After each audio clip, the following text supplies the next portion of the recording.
నమస్తే, welcome to STV news. ముందుగా headlines చూద్దాం. ఢిల్లీలో సిఐఐ వార్షిక సమ్మేళనం. ప్రభుత్వ విధానాలు ఏపీలో అభివృద్ధి, పెట్టుబడుల అవకాశాలను వెల్లడించిన చంద్రబాబు. సంపద సృష్టిలో ఏపీకి పారిశ్రామికవేత్తలు సహకరించాలని పిలుపు.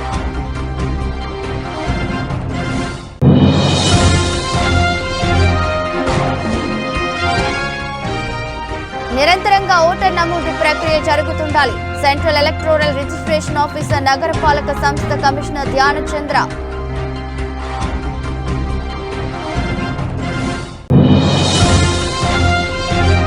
రాష్ట్ర వ్యాప్తంగా అన్ని జిల్లాల్లో ఈ నెల 21 నుండి నెల రోజుల పాటు నిర్వహించే యోగాంధ్ర 2025 కార్యక్రమాన్ని విజయవంతం చేయాలని అన్ని జిల్లాల కలెక్టర్లను ఆదేశించిన ప్రభుత్వ ప్రధాన కార్యదర్శి కె విజయానంద్.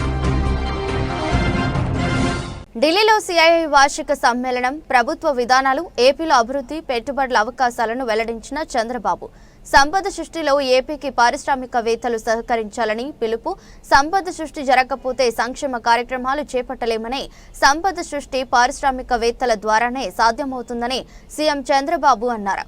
ఢిల్లీలో జరిగిన సిఐఐ వార్షిక సమ్మేళనంలో ఆయన పాల్గొని ప్రభుత్వ విధానాలు, ఏపీలో అభివృద్ధి, పెట్టుబడుల అవకాశాలను వివరించారు. సంపద సృష్టిలో ఏపీకి పారిశ్రామికవేత్తలు సహకరించాలని కోరారు. పివి నరసింహారావు ప్రవేశపెట్టిన ఆర్థిక సంస్కరణలు దేశ గతిని మార్చేశాయన్నారు. 1990లో ఇంటర్నెట్ విప్లవం వచ్చిందని, దాన్ని ముందుగా అందుకున్న వాళ్లలో తాను ఒకటినని పేర్కొన్నారు. ప్రస్తుతం భారత్కు జనాభా అనుకూలత ఉందన్న చంద్రబాబు డెమోగ్రాఫిక్ డివిడెండ్ను భారత్ సరిగ్గా ఉపయోగించుకోవాలన్నారు.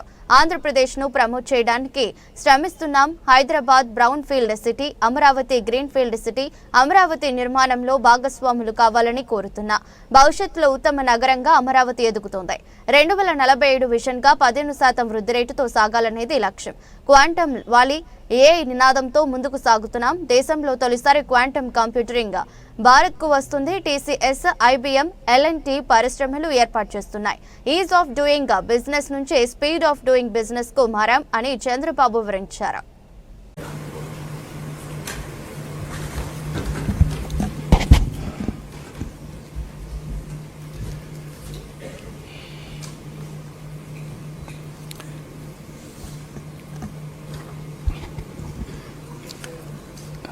President,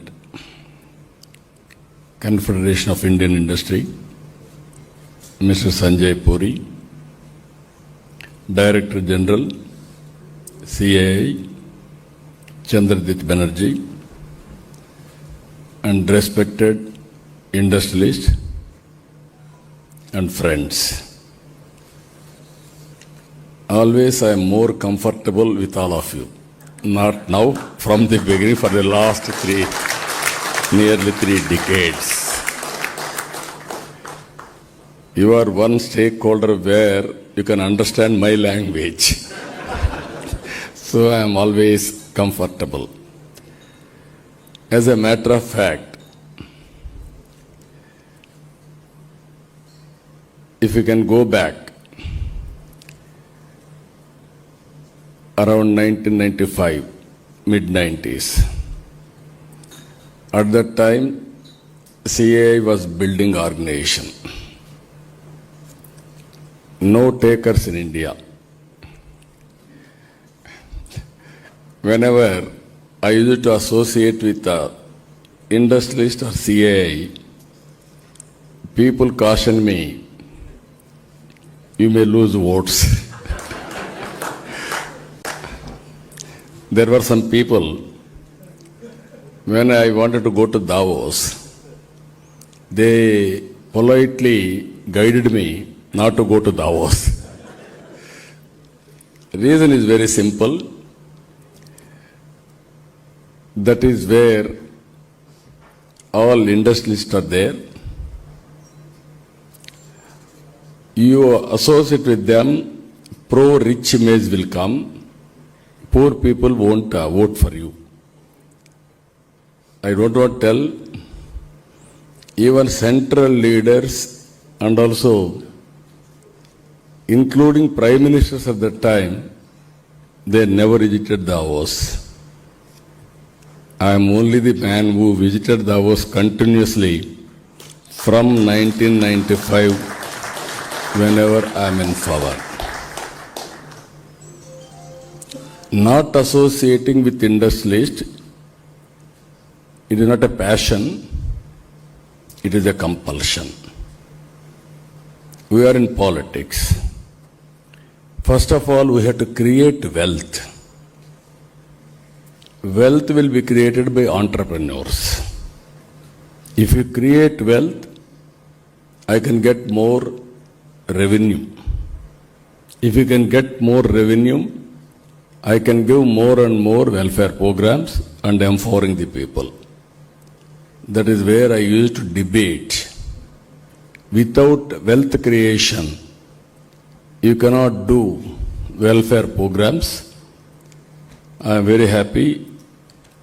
Just now, Chandrajit Banerjee has reminded me green building in Hyderabad, first of its kind in India. We built it, we inaugurated, and also 7-8 years continuously CA partnership we conducted in Hyderabad. That is where just now I am telling more industrialists are here. Even evening session, last session, more are here because of you. That is what they told me. And also I told him, I want to request everybody at least one investment from your part because I promoted industry from the beginning. It is your obligation to support me also in creating wealth.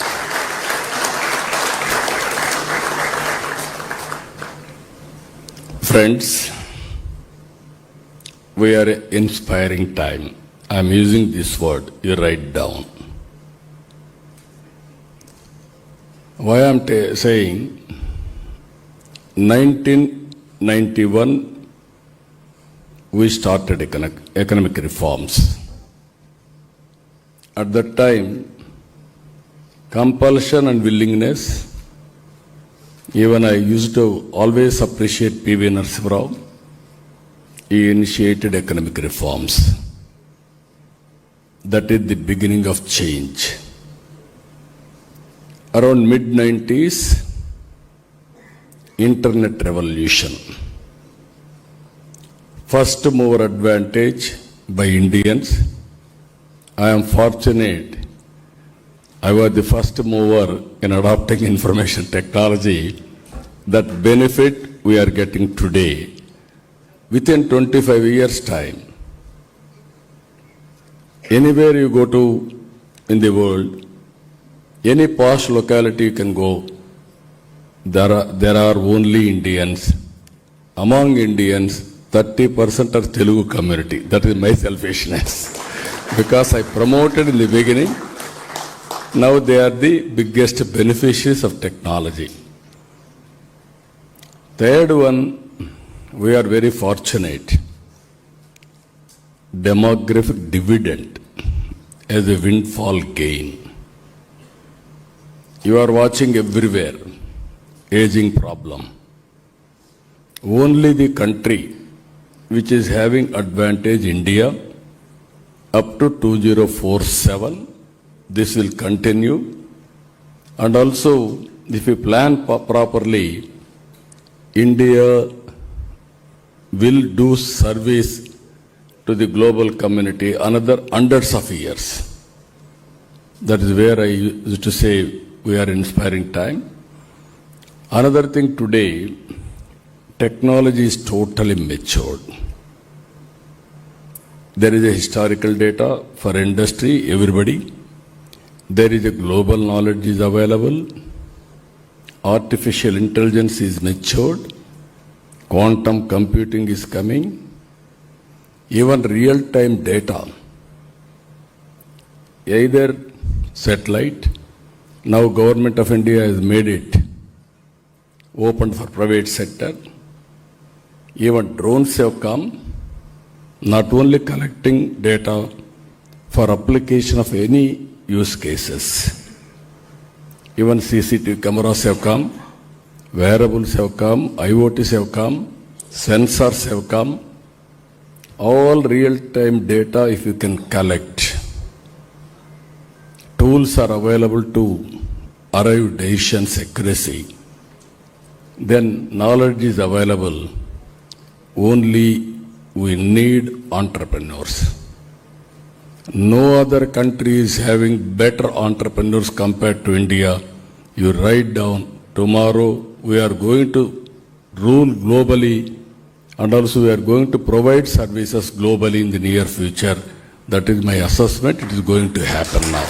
That's why I am saying very inspiring time. So in this background, I was Chief Minister for the 4th time, and also have seen leaders also. For the country also,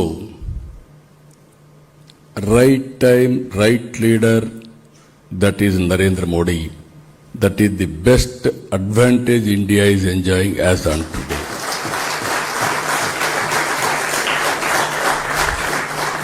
If you see 10 years back, we are in 10th economy. Today, we are 4th largest economy. Another 2 years, we are going to become 3rd largest economy. Up to now, or up to 3rd largest economy, we don't have competition.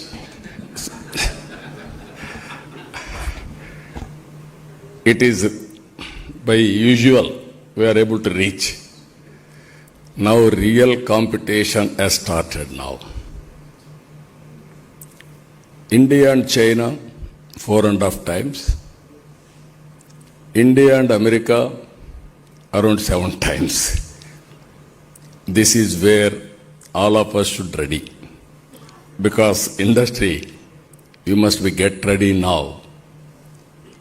In this crucial time, public policy is also very important. If a government can create good public policy, then all of you can work hard and have a leapfrog development. Then nobody can beat India. Even some small countries are taking advantage. But in the initial stage, they are having advantage. But ultimately, only India, China, and America, these are all the 3 economies, they are going to sustain in the long term. In this background, we are having some problems. నిరంతరంగా voter నమోదు ప్రక్రియ జరుగుతుండాలి అని central electoral registration officer నగరపాలక సంస్థ commissioner Dhyanachandra అన్నారు. నగరపాలక సంస్థ ప్రధాన కార్యాలయంలో గల తమ ఛాంబర్ నందు సెంట్రల్ నియోజకవర్గం రాజకీయ పార్టీలతో సమీక్ష సమావేశం నిర్వహించారు. ఈ సందర్భంగా సమావేశంలో 18 సంవత్సరాలు నిండిన ప్రతి ఒక్కరికి ఒంటరిగా నమోదు చేసే ప్రక్రియ నిరంతరాయంగా జరుగుతుండేటట్టు చర్యలు తీసుకోవాలని అధికారులను ఆదేశించారు. అందుకు అనుగుణంగా ప్రతి ఏఆర్ఓ తన పరిధిలో గల పోలింగ్ స్టేషన్లలో ఉన్న కాలేజీలలో ఒక ప్రత్యేక కౌంటర్ను ఏర్పాటు చేసి ప్రతిరోజు 18 సంవత్సరాలు నిండిన ప్రతి ఒక్కరిని ఓటరుగా నమోదు చేసే ప్రక్రియను చేయాలని అధికారులను ఆదేశించారు. నమోదైన ప్రతి ఒక్కరికి పీవీసీ ఓటర్ కార్డు వారికి అందేటట్టు చర్యలు తీసుకోవాలని అన్నారు. విజయవాడ నగర పాలక సంస్థలో కూడా ఒక ప్రత్యేక కేంద్రాన్ని ఏర్పాటు చేసి నిరంతరం ఓటర్ నమోదు ప్రక్రియను సెంట్రల్ నియోజకవర్గ ప్రజలకు అందేటట్టు చర్యలు తీసుకోవాలన్నారు.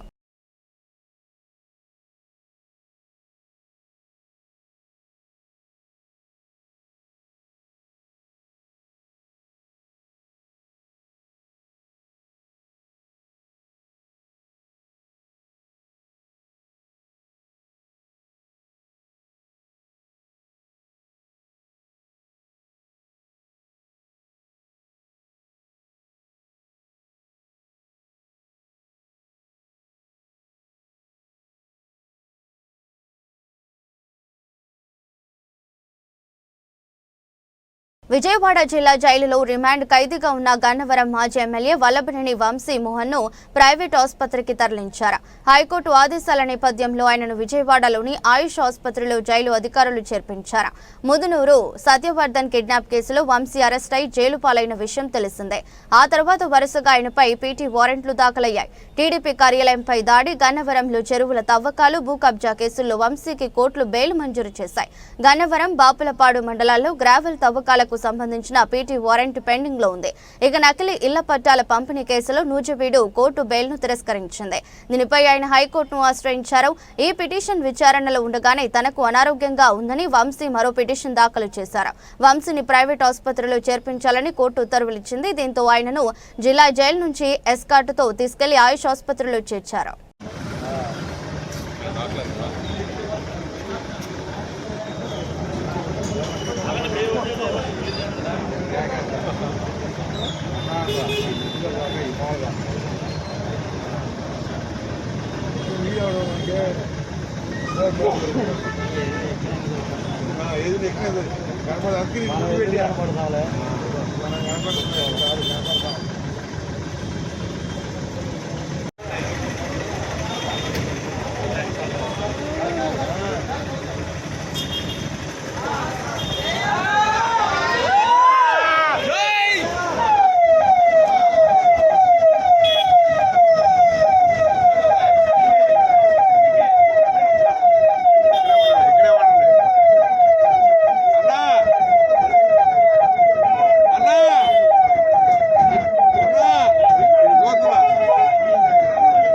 జిల్లాలో గృహ నిర్మాణంలో పురోగతి లేకుంటే ఉపేక్షించేది లేదని, బాధ్యులైన వారిని సస్పెండ్ చేయక తప్పదని జిల్లా కలెక్టర్ డికే బాలాజీ అధికారులను హెచ్చరించారు. జిల్లా కలెక్టర్ నగరంలోని కలెక్టరేట్ మీకోసం సమావేశ మందిరంలో గృహ నిర్మాణ పురోగతిపై మున్సిపల్ కమిషనర్లు, ఎంపీడీఓలు, గృహ నిర్మాణ సంస్థ ఇంజనీర్లతో సమావేశం నిర్వహించి మండలాల వారీగా సుదీర్ఘంగా సమీక్షించారు. ఈ సందర్భంగా జిల్లా కలెక్టర్ మాట్లాడుతూ జిల్లాలో గృహ నిర్మాణం చాలా వెనుకబడి ఉందన్నారు. గత 15 రోజుల కిందట నుండి గృహ నిర్మాణంలో చాలా మండలాల్లో అనుకున్న స్థాయిలో పురోగతి లేదన్నారు. ఈ నెల 13వ తేదీన సమీక్షించినప్పుడు 910 గృహాలను పూర్తి చేయాలన్నది లక్ష్యంగా పెట్టుకున్నప్పటికీ కేవలం 412 గృహాలు మాత్రమే పూర్తి చేశారన్నారు. మచిలీపట్నం పట్టణం, అవనిగడ్డ, కోడూరు, గన్నవరం, చెల్లపల్లి, పెదపారుపూడి, కృతివెన్ను, మోపిదేవి, గుడివాడ, నాగాయలంక మండలాలు పురోగతిలో చాలా వెనుకబడ్డాయన్నారు. ప్రస్తుతం జిల్లాలో గోడల స్థాయిలో 8108 ఇళ్లు, పైకప్పు స్థాయిలో 2148 ఇళ్లు, రూఫ్ కాస్టింగ్ స్థాయిలో 585 ఇళ్లు ఉన్నాయన్నారు. వీటిలో ఆర్ఎల్ స్థాయిలో ఇల్లు ఆర్సీ స్థాయికి, ఆర్సీ స్థాయిలో ఉన్న ఇళ్ల నిర్మాణం వచ్చే సమావేశం నాటికి ఎట్టి పరిస్థితుల్లోనైనా పూర్తి కావాలన్నారు. మరలా వచ్చే సమావేశం జూన్ నెల 13వ తేదీన నిర్వహిస్తామని, ఆ తేదీ నాటికి పనితీరు మార్చుకోక నిర్లక్ష్యంగా ఉంటూ సరైన పురోగతి చూపకపోతే క్రింద స్థాయి నుండి పై స్థాయి వరకు బాధ్యులైన వారిని ఎంపీడీఓ, మున్సిపల్ కమిషనర్తో సహా అందరినీ సస్పెండ్ చేస్తామని జిల్లా కలెక్టర్ హెచ్చరించారు. ఏ తీరుగా పెంచాలో, వాళ్ళకి ఏ రకంగా శిక్షణ ఇవ్వాలో, వారికి ఏ రకంగా పుస్తకాల్లో ఉన్న విషయాలు కానీ ప్రపంచంలో ఉన్న విషయాలు కానీ చెప్పాలో, వీటన్నిటికీ ఒకే ఒక్క కూడలి గ్రంథాలయం. అటువంటి గ్రంథాలయం చాలామంది దృష్టిలో నిర్లక్ష్యం చేయబడుతోంది. ఈ రోజున ఈ కార్యశాల మూలంగా చాలామంది పిల్లలు, ఆ పిల్లల తల్లిదండ్రుల యొక్క ప్రోత్సాహంతో వచ్చి ఎన్నో మంచి విషయాలు నేర్చుకున్నారు. అసలు గ్రంథాలయం అంటే ఏమిటి, గ్రంథాలయంలో ఏ రకమైన పుస్తకాలు ఉంటాయి, ఆ పుస్తకాల్లో ఉండే విషయాలు ఏమిటి, ఆ పుస్తకాల్లో ఉన్న విషయాలు ఏ రకంగా నేర్చుకోవాలి, అలాగే ఈ పుస్తకాలని ఎంత జాగ్రత్తగా కాపాడుకోవాలి, భవిష్యత్ తరాల వాళ్ళకి మనం విజ్ఞానం అందించే ఒక మాట్లాడని మహావక్త పుస్తకం అని చెప్పి చెప్తారు. పుస్తకం మాట్లాడదు, కానీ ఏంటంటే మహావక్త. ఎలాగా దాంట్లో ఉన్నవన్నీ కూడా మనం తెలుసుకుంటే, నేర్చుకుంటే చాలా గొప్ప విషయాలు తెలుస్తాయి. ఇటువంటి ఈ పుస్తకాల పండగని చాలామంది సహకారంతో నడిపించాము. ఇటువంటి పండగలు వీలైనన్ని సార్లు సంవత్సరం అంతా కూడా చేయటం జరుగుతుందని చెప్పి ఈ సందర్భంగా తెలియజేస్తున్నాం.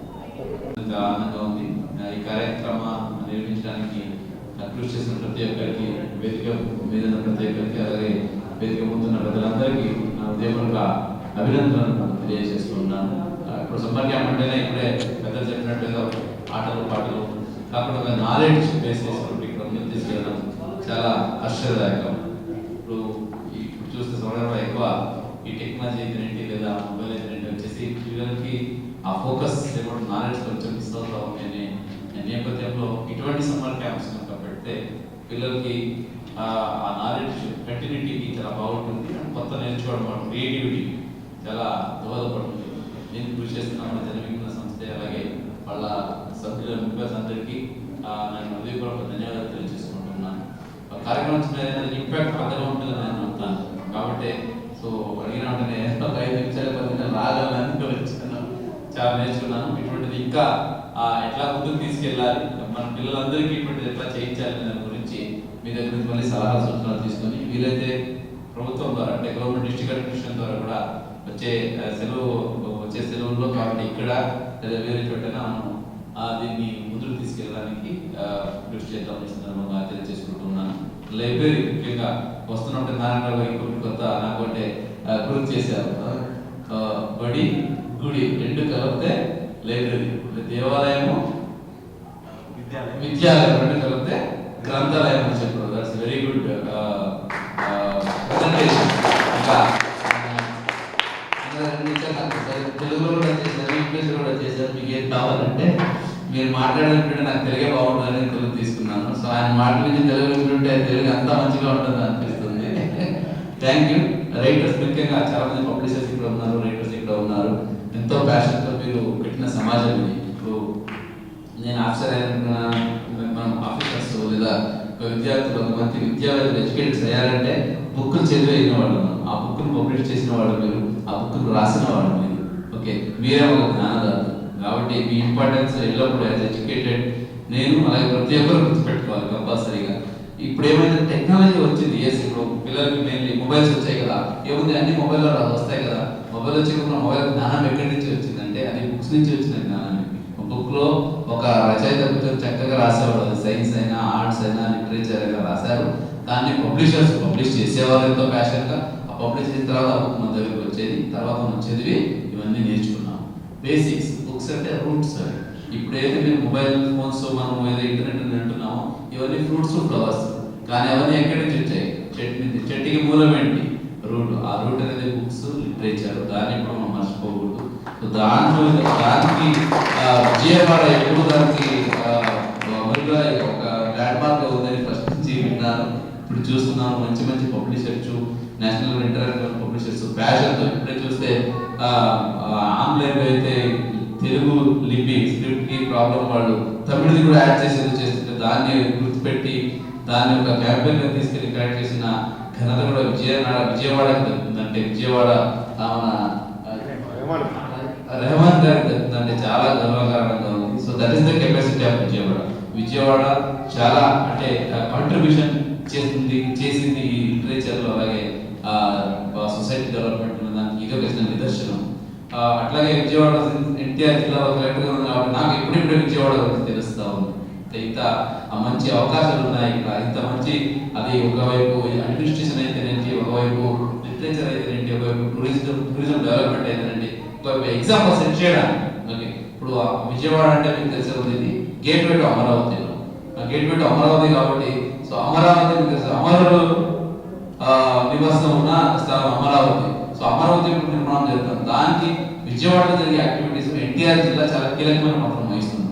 దీనికోసమే అన్ని సెక్టర్స్, అన్ని walks of life people involve చేస్తూ వాళ్ళ ఫీడ్బ్యాక్ తీసుకొని మనం ఎలా ముందుకు తీసుకెళ్తాం జిల్లా రంగాన్ని, జిల్లా అడ్మినిస్ట్రేషన్ నుంచి పబ్లిక్ ఏం కావాలి, ఎట్లా ముందుకు తీసుకెళ్దాం, దీని గురించి మనం కృషి చేస్తున్నాము. దీనికి యాక్చువల్లీ ఇప్పుడు యోగా జరుగుతూ ఉందో, P4 సర్వే జరుగుతున్నాయో, విజన్ 2047 యాక్టివిటీస్ జరుగుతున్నాయి. ఇవన్నీ ఒక ఈ దిశలో అంటే అమరావతి విన్ చేయడము, అలాగే తెలుగు వాళ్ళ ఆత్మగౌరవాన్ని నిలబెట్టడము, ప్రపంచ స్థాయిలో తెలుగు వాళ్ళ గొప్పతనాన్ని కీర్తిని చెప్పడానికి ఇవన్నీ ఒక చిన్న అడుగు. సో దాంట్లో ఎన్టీఆర్ జిల్లా అలాగే విజయవాడ నగరం చాలా మంచి రోల్ పోషిస్తుందని నేను భావిస్తున్నాను. కాబట్టి దీంట్లో మెయిన్లీ మీరు పబ్లిషర్స్. రాష్ట్ర వ్యాప్తంగా అన్ని జిల్లాల్లో ఈ నెల 21 నుండి నెల రోజుల పాటు నిర్వహించే యోగాంధ్ర 2025 కార్యక్రమాన్ని విజయవంతం చేయాలని ప్రభుత్వ ప్రధాన కార్యదర్శి కె విజయానంద్ అన్ని జిల్లాల కలెక్టర్లను ఆదేశించారు. రాష్ట్ర సచివాలయం నుండి అన్ని జిల్లాల కలెక్టర్లతో ఆయన వీడియో కాన్ఫరెన్స్ నిర్వహిస్తూ ఈ నెల 21 నుండి జరగనున్న యోగాంధ్ర 2025 కార్యక్రమాల ప్రగతిని సమీక్షిస్తున్నారు.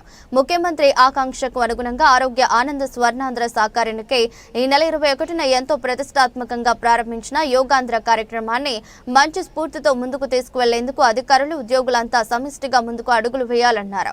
విశాఖపట్నం వేదికగా జూన్ 21న జరగనున్న 11వ అంతర్జాతీయ యోగా దినోత్సవ వేడుకల్లో ప్రధానమంత్రి నరేంద్ర మోదీ పాల్గొంటున్న సందర్భంగా ప్రపంచానికి యోగా విశిష్టతను తెలియపరిచే లక్ష్యంగా రాష్ట్ర వ్యాప్తంగా అన్ని గ్రామంలో పండుగ వాతావరణంలో ఈ కార్యక్రమాన్ని నిర్వహించాలని ఆదేశించారు. రాష్ట్ర ప్రజలు అందరూ యోగా అనేది ఒక జీవిత విధానంగా అనుసరించాలి తప్ప ఈ శిక్షణ కార్యక్రమాలు జరిగే విధంగా పర్యవేక్షించాలని జిల్లా కలెక్టర్లను ఆదేశించారు.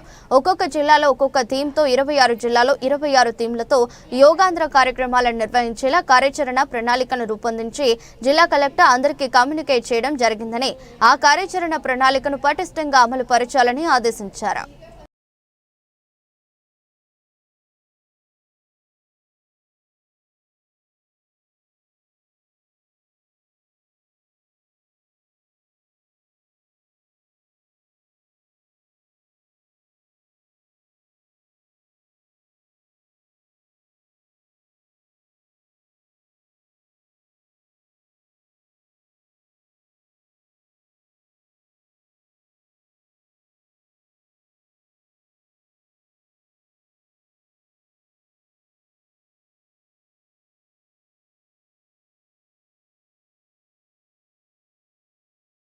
ఇంద్రకీలాద్రిపై కార్యనిర్వహణాధికారి వికే సీనా నాయక్ వివిధ విభాగాలను పరిశీలించారు.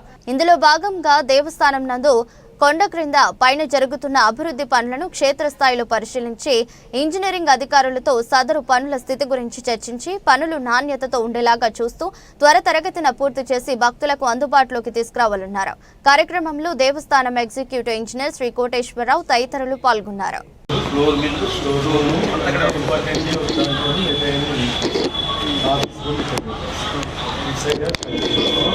ఈ లడ్డు మొత్తం ఉంటాయి ఆఫీస్ దగ్గరికి వెళ్ళి సార్ దీనికి ఏంటంటే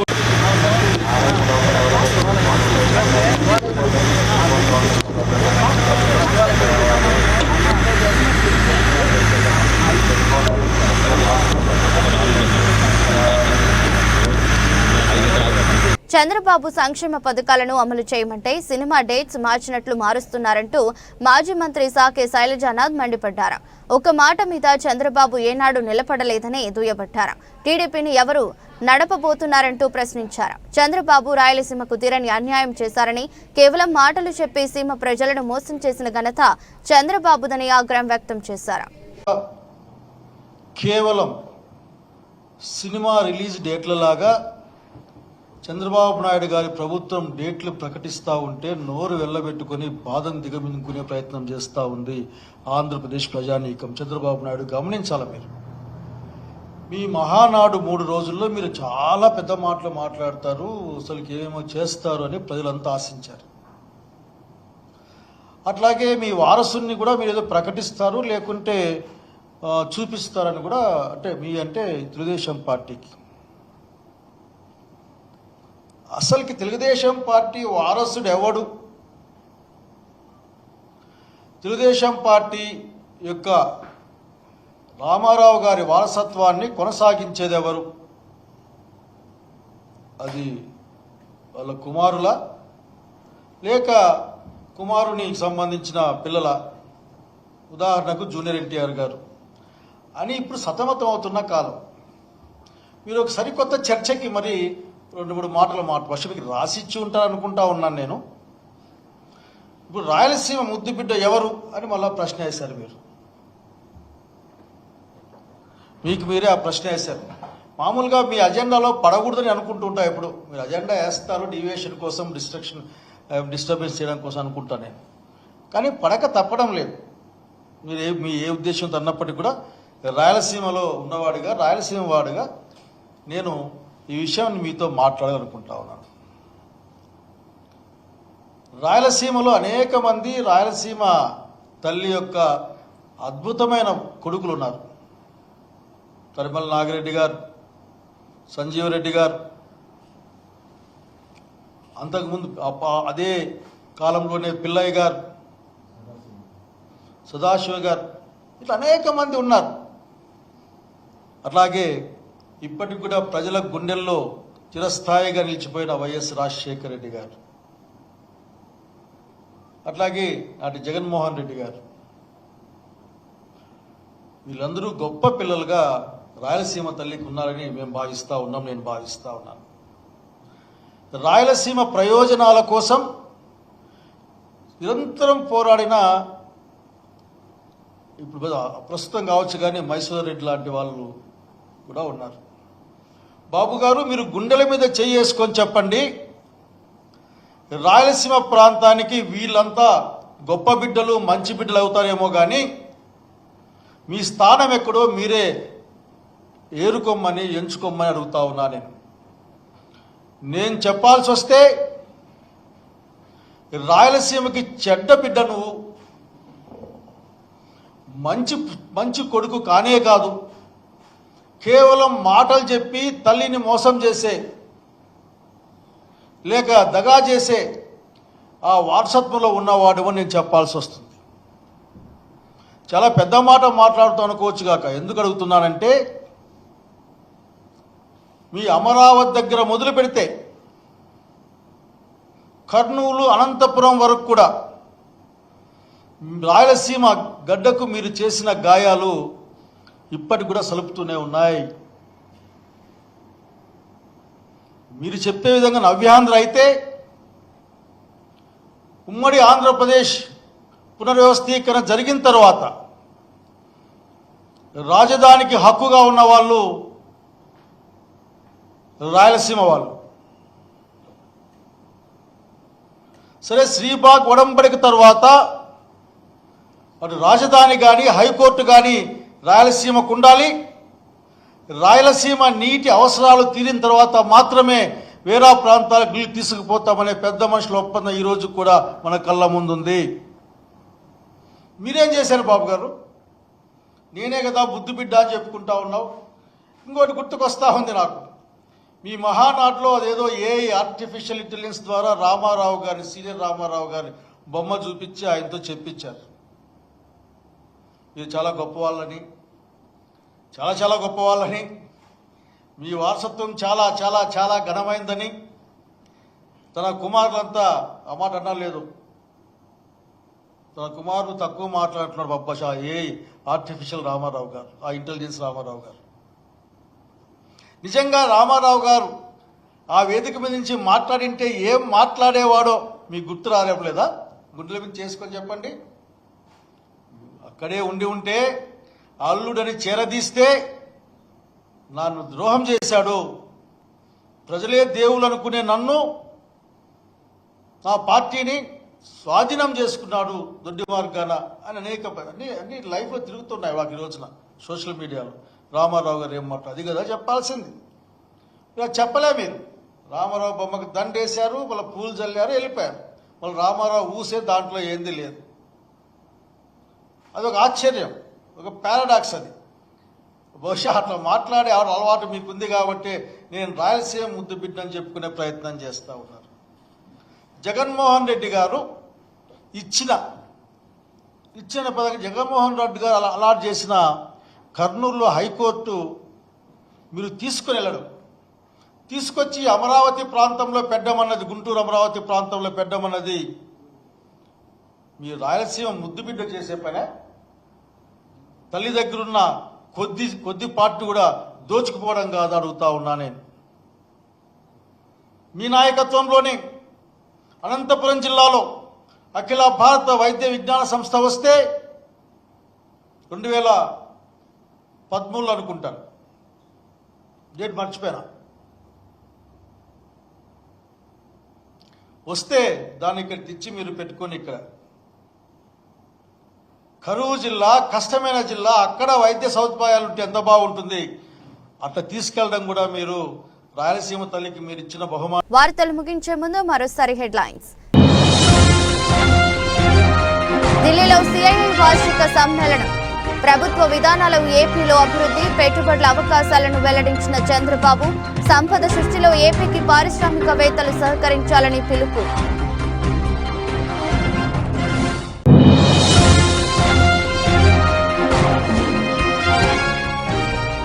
నిరంతరంగా ఓటర్ నమోదు ప్రక్రియ జరుగుతుండాలి. సెంట్రల్ ఎలక్టోరల్ రిజిస్ట్రేషన్ ఆఫీసర్, నగరపాలక సంస్థ కమిషనర్ ధ్యానచంద్ర.